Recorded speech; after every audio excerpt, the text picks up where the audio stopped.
Welcome to my third Paint With Me tutorial. This tutorial is for my Colouring Club members. If you're not already a member, you can join via my website kobeannmore.com. If you are a member and you have received your colouring page and your watercolour sample, let's get started.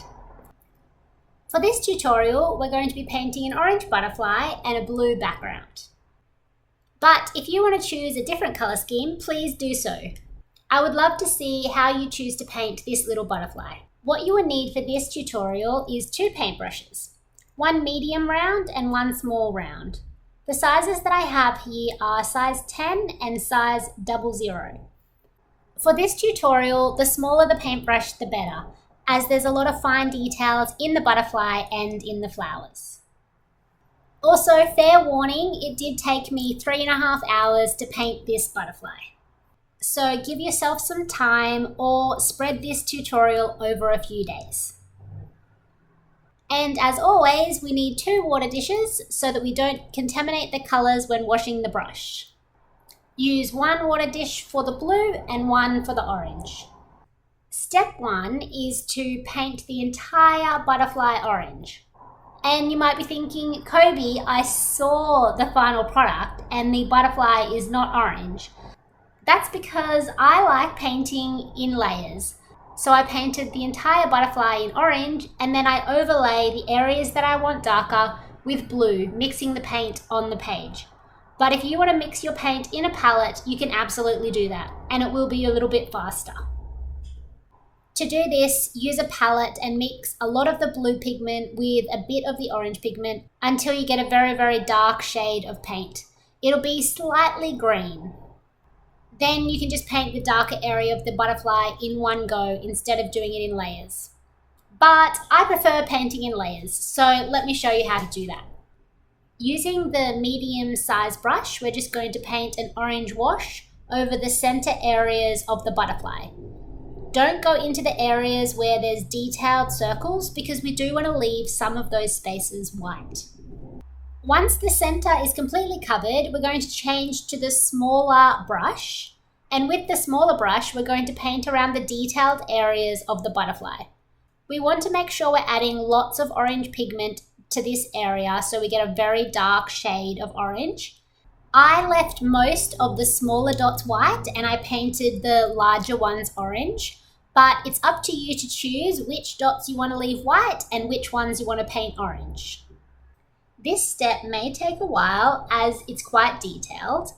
Keep painting all the way around the butterfly, making sure you use lots of orange pigment so you get a very dark shade of orange. This will help create a nice dark shade in a later stage. Pause the video here while you finish this step. Once you have completely painted the butterfly orange, we want to then add some shading into the decorative areas of the butterfly. In the top wings of the butterfly, we're going to add some darkness to the center, and then as it goes out towards the edge of the wing, we'll keep that area lighter. For the bottom wings, we're going to add darkness around the edge of the shape and keep it lighter in the center. Pause the video here while you finish this step.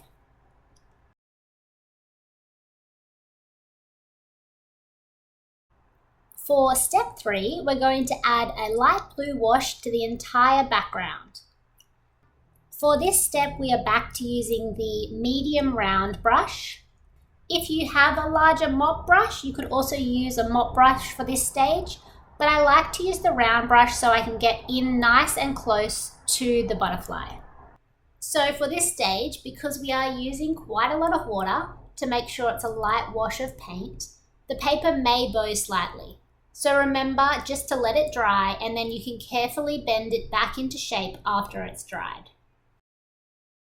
Pause the video here until you're ready to start the next step.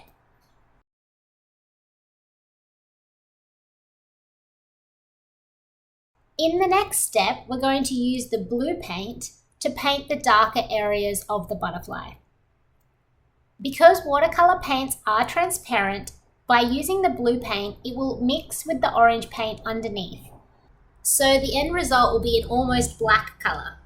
If you've used more orange pigment than blue, the shade will lean more towards brown.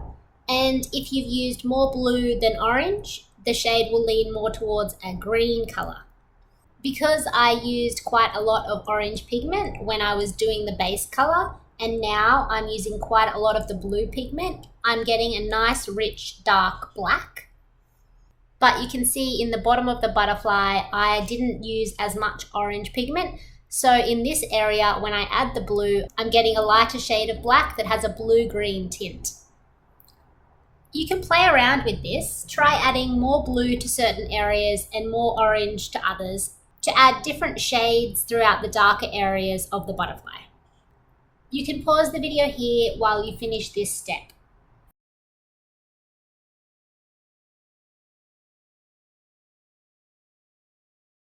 Okay, so for the flowers, what we're going to do is we're going to find the flower that is on the top of all of the other flowers and start there.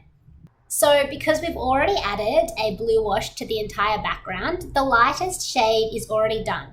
What we need to do now is add in darker shades to create depth and contrast for the flowers. So have a look at your flower and decide which petals are in the front and which petals are behind. Using the small brush, you're going to add dark blue pigment to the outer edge of the petals that are in the foreground. This will make your flowers look more three-dimensional, as the lighter colors look like they are closer to you and the darker shades look like they are further away. I also added some little lines coming from the center of the flower just to add a little bit of texture to the petals. Then we're going to add some blue paint around the edge of the flower to make it pop out from the background. The dark blue pigment will create shadow and depth. So you want to have a nice dark crisp edge against the flower and then blend the pigment out so it casts the shadow over all of the flowers behind the front flower. Once you have completed this, you're just going to repeat the same process with all of the other flowers. As you go, the flowers in the background will be darker because they have the shadows being cast on them from the flowers in the foreground. Any of the little intersection parts that don't have any petals, paint really dark blue so they sink into the background.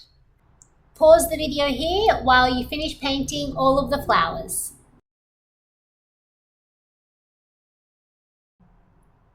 Once all the flowers are painted, we will add some final touches. First, we're going to use some blue pigment and paint all the way around the butterfly to make it stand out from the background. Just like you did with the flowers, we're going to blend the edge of the blue outline so that it appears that the butterfly is floating above the flowers. So just keep going all the way around the butterfly, adding a dark line and then blending it out to create a shadow.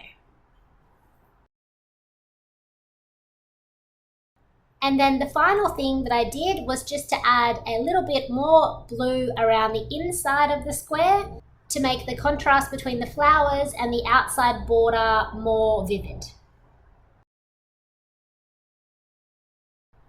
And that's the end of this tutorial. Thank you so much for following along. I hope you enjoyed it and I can't wait to see your paintings. You can tag me on Facebook, Instagram or TikTok. My tag is @KobeAnnMoore.